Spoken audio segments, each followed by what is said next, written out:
Ana öte kızıklı uçur. Yengiş güreş doğanlar. Görünüzler. Kollar çıkıdı da.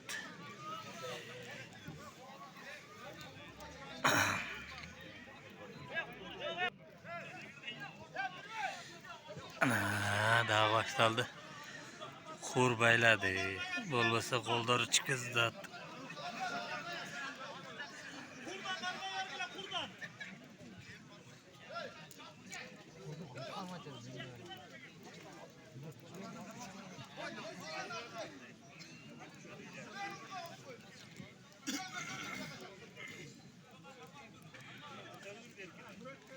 Atlar cayındayken atayın değiş güreştik de.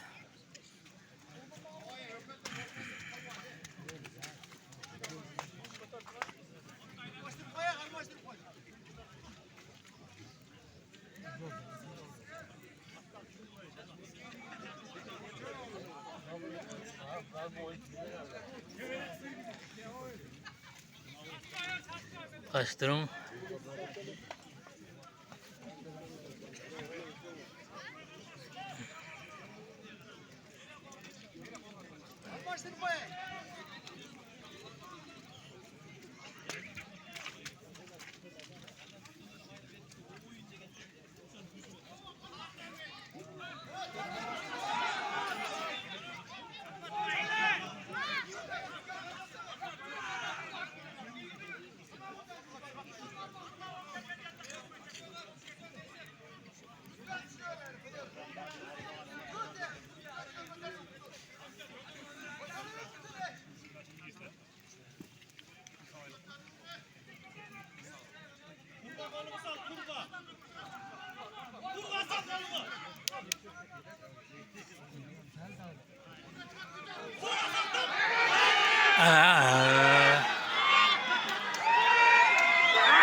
Evet akıştı oldu. Hıkçam eken kök futbolka.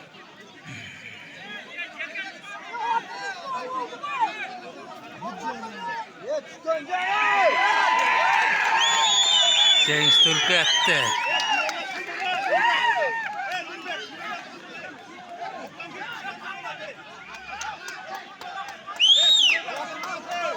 Cengilgen içi davayda, Sudiyan Yenaç.